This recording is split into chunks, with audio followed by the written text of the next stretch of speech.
नमस्कार मित्रों, आप सभी लोगों का उड़ान द फ्लाई के ऑनलाइन प्लेटफॉर्म पर स्वागत है।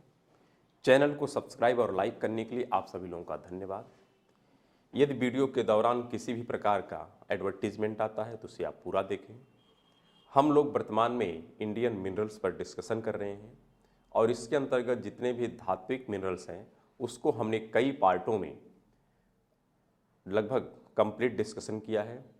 आज जो हमारा डिस्कशन होगा इसमें हम लोग आधात्विक मिनरल्स पर डिस्कशन करेंगे। जैसे धात्विक पर हमने कई पार्ट बनाया है, उसी प्रकार आधात्विक पर भी आवश्यकता अनुसार 2-3 जितनी भी आवश्यकता रहेगी उतने पार्ट में इसको हम लोग कंप्लीट करेंगे। और उसके बाद दोनों टॉपिक को मिला करके धात्विक और आधात्विक पर हम लोग एक साथ कंप्लीट क्वेश्चन एनालिसिस करेंगे। ठीक है, देखते हैं आधात्विक में कौन कौन से आधात्विक मिनरल्स हैं जिसको हम लोग कंप्लीट सेंस में पढ़ेंगे। तो सबसे पहला और प्रमुख जो अयस्क है पढ़ने का वह है डायमंड। क्या है? डायमंड। फिर कौन सा है? लाइमस्टोन है, चूना पत्थर। डायमंड यानी हीरा, लाइमस्टोन यानी चूना पत्थर। उसके बाद हमको पढ़ना है डोलोमाइट। क्या पढ़ना है? डोलोमाइट। कुछ ऐसे नाम होते हैं जिनको आप इंग्लिश में जानिए, कोई दिक्कत नहीं है, हिंदी में भी वो डोलोमाइट ही लिखता है, कुछ और नहीं लिखता है। फिर अगला है अभ्रक। अभ्रक को ही हम लोग माइका कहते हैं। अभ्रक को ही क्या कहते हैं? माइका। तो माइका इंग्लिश में है, अभ्रक हिंदी में भी लिखा जाता है और अभ्रक को इंग्लिश में भी लिखा जाता है। तो अभ्रक हो गया, माइका हो गया, यानी अभ्रक ही माइका है। उसके बाद अगला अधातु कौन है? जिप्सम है। कौन है? जिप्सम है।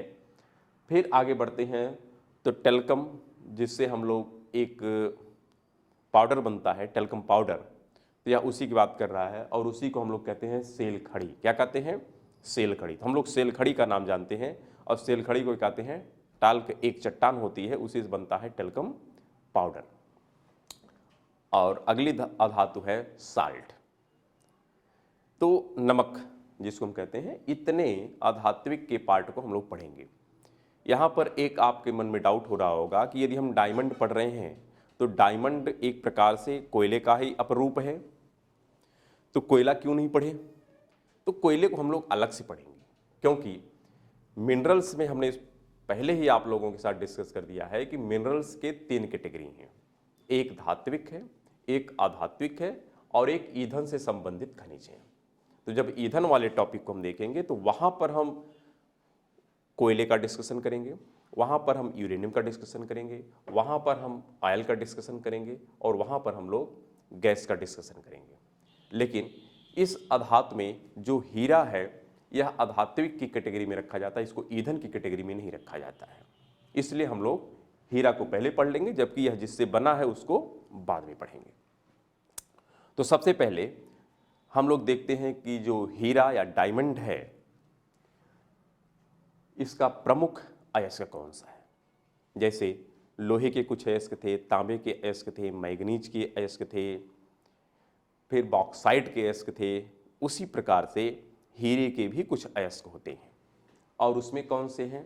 सबसे पहला है किम्बरलाइट पाइप, इसका नाम ही है किम्बरलाइट पाइप। दूसरा है कांग्लोमेरेट बेड्स, कांग्लोमेरेट बेड्स।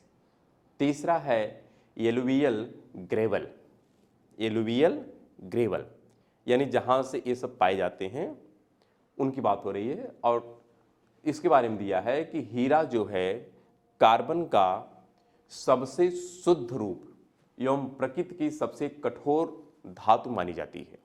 धातु नहीं, अधातु मानी जाती है। तो प्रकृति प्रदत्त जितने भी एलिमेंट हैं उन सब में अगर देखा जाए कि सबसे सख्त कौन सा है तो उसका नाम आता है हीरा। और हीरा शुद्धतम रूप में पाया जाता है। किसका शुद्धतम रूप है? कोयले का शुद्धतम यह रूप है। कौन कौन से इसके अयस्क हैं? तो उसमें है किम्बरलाइट पाइप, दूसरा है कांग्लोमेरेट बेड्स और तीसरा है एलुवियल ग्रेवल। तो तीनों का नाम आप लोग याद कर लीजिएगा कि यह 3 डायमंड के प्रमुख अयस्क हैं। आगे बढ़ते हैं और अगला पॉइंट है कि जो हीरा है यह प्री कैम्ब्रियन काल के जीवाश्म रहित विंध्यन शैलों की नसों में मिलने वाला, यहां पर हम कह सकते हैं कि जो प्री कैम्ब्रियन काल था, प्री कैम्ब्रियन काल में ही आप लोगों ने देखा था आर्कियन है, धारवाड़ है, कुडप्पा है, विंध्यन है। तो विंध्यन भूसन्निधि में बहुत से हम कह सकते हैं विषुवत रेखीय प्रदेश के जो अवसाद हैं वो सब यहाँ पर डिपॉजिट हुए हैं। तो जाहिर सी बात है वहाँ पर कुछ न कुछ, क्योंकि विंध्यन जो है और कुडाफा जो है, इसको हम मान लेते हैं कि यहाँ पर जीवन की शुरुआत हो गई थी वनस्पति के रूप में। हाँ, आगे बढ़ते हैं तो कुछ न कुछ प्राणियों की भी उत्पत्ति हुई है, क्योंकि यहाँ पर साक्ष्य पाए जाते हैं चूना पत्थर के, और साथ में अगर हीरा का आपको साक्ष्य मिला तो हीरा जाहिर सी बात है कोयले से बना, और कोयला किससे बना है तो यह भी स्पष्ट है कि कोयले के लिए कहीं न कहीं वनस्पतियों की आवश्यकता पड़ती है। तो यदि विंध्याचल की श्रेणियों में जो नसें हैं यदि उसमें हीरा पाया जाता है तो इसका मतलब है कि विंध्यन क्रम की चट्टानों के दौरान वनस्पतियों के साक्ष्य उपलब्ध थे। लेकिन फिर भी हम लोग विंध्याचल को और कुडाफा क्रम की जो चट्टान है इसको ट्रांजिशन फेज में रखते हैं, यानी वह जीवन के भी साक्ष्य रखती है और आजीवन के भी साक्ष्य रखती है। हम लोग geological history of the earth में सीख चुके हैं।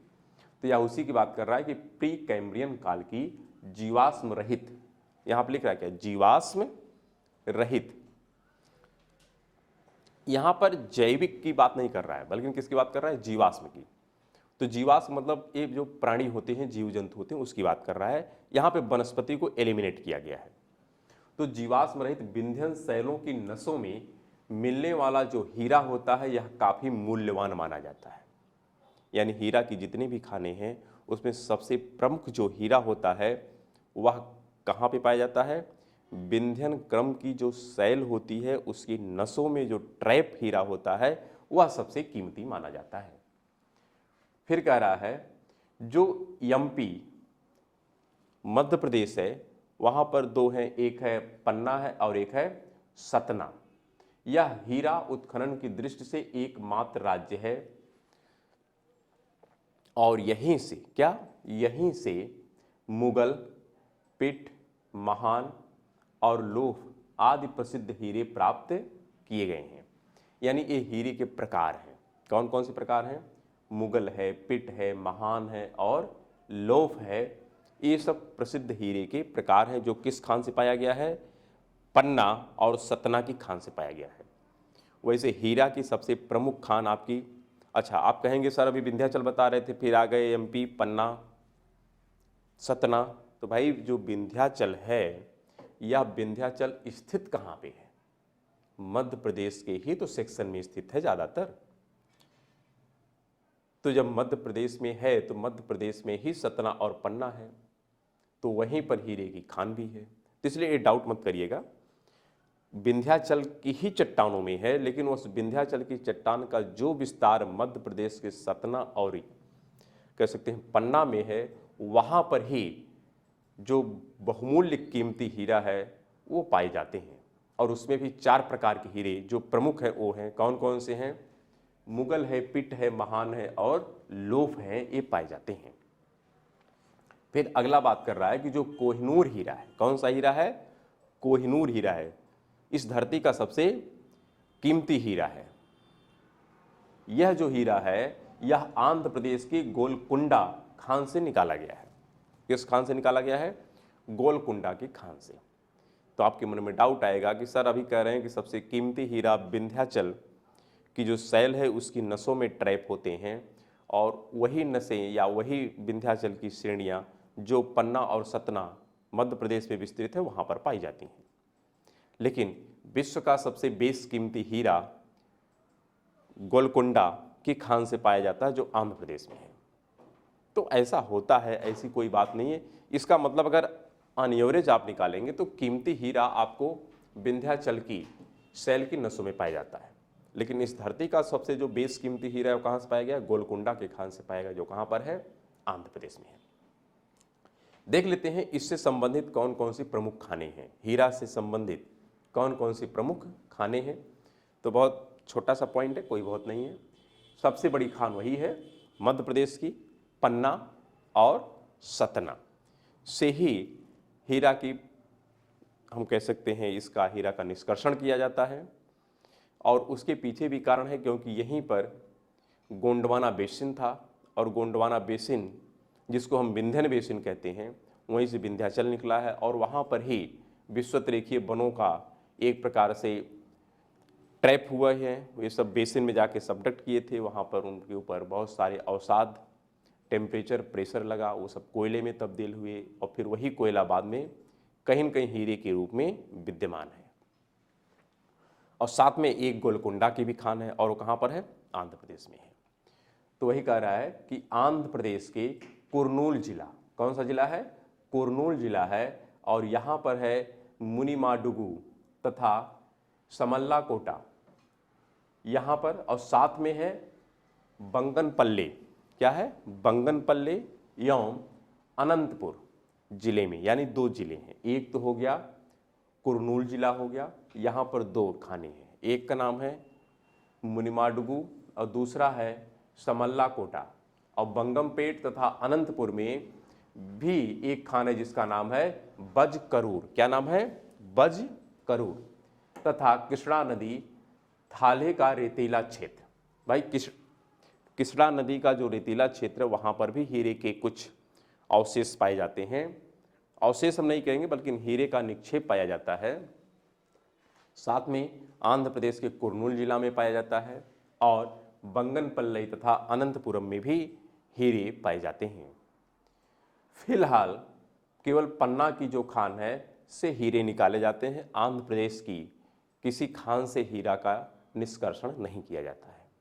यह भी पूछ लिया जाता है कभी कभी, इसीलिए लोग पन्ना को ही ज़्यादा याद रखते हैं। गोलकुंडा पहले था जहाँ से हीरा पाया गया था, कोहिनूर। लेकिन वर्तमान में कहाँ पर हीरा सबसे ज़्यादा प्रोड्यूस किया जाता है? तो पन्ना की खान से। फिर कह रहा है मुंबई हीरे की सबसे बड़ी मंडी है।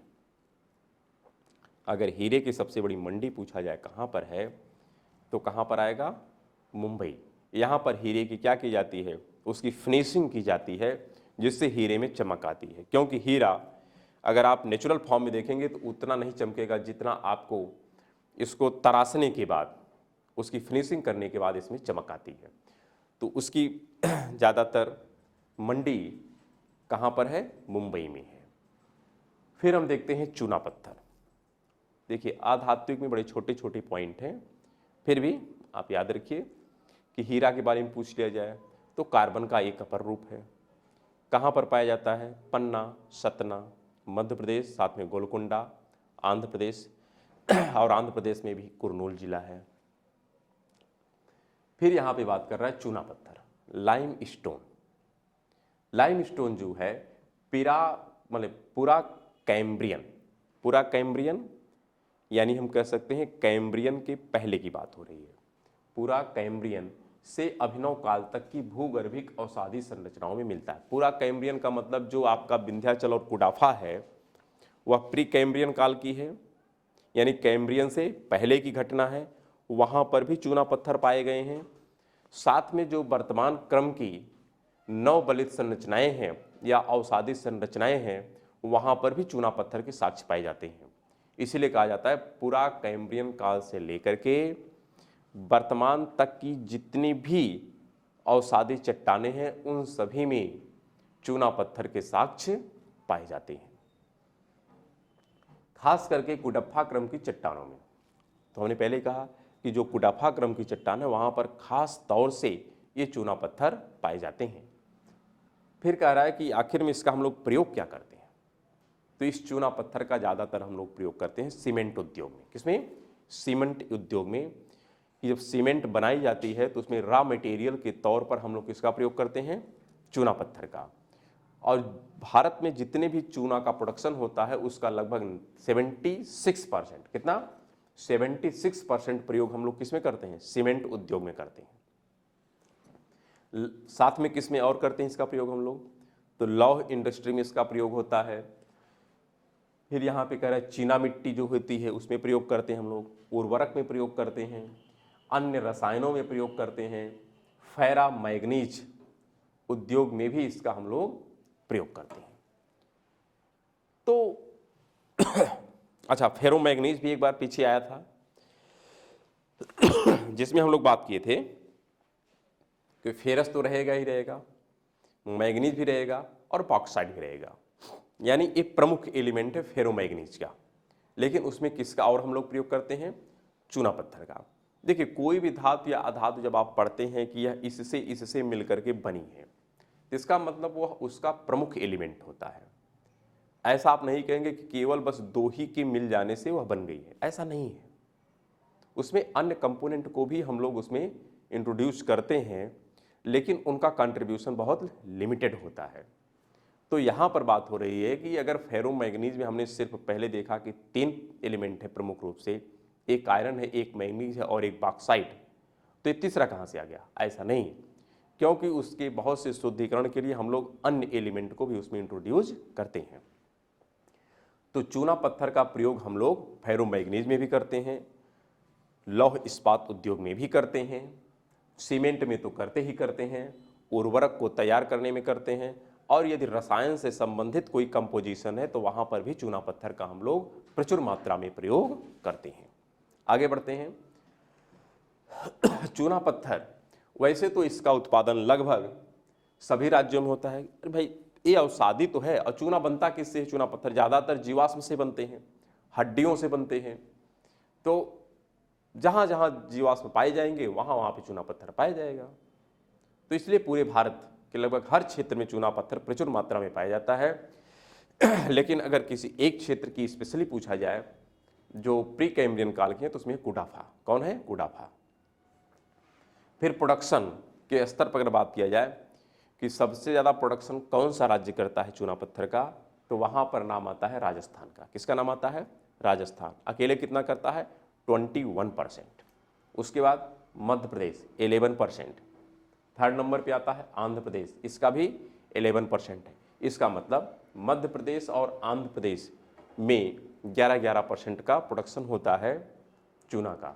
छत्तीसगढ़ है, कर्नाटक है एवं गुजरात है। तो आपके शुरू के जो 2 रैंक होते हैं ये काफ़ी महत्वपूर्ण होते हैं। शेष को आप अपने ज्ञान स्तर को बढ़ाने के लिए याद करिए। तो अभी तक हमने आधात्विक में सिर्फ 2 अधातु का अध्ययन किया है, एक डायमंड था और दूसरा चूना पत्थर। इसके अलावा अभी कई आधात्वें उपलब्ध हैं, उनके बारे में हम लोग क्रमवार अध्ययन करेंगे, क्योंकि एक ही पार्ट में 2 या 3 अधातु को इंट्रोड्यूस करना भी ज़्यादा ठीक नहीं है हमारे समझ से, इसलिए हम लोग उसको अलग से पार्ट में डिस्कस करेंगे। तो ठीक है, हम मिलेंगे फिर से नेक्स्ट पार्ट में। तब तक के लिए नमस्कार, धन्यवाद।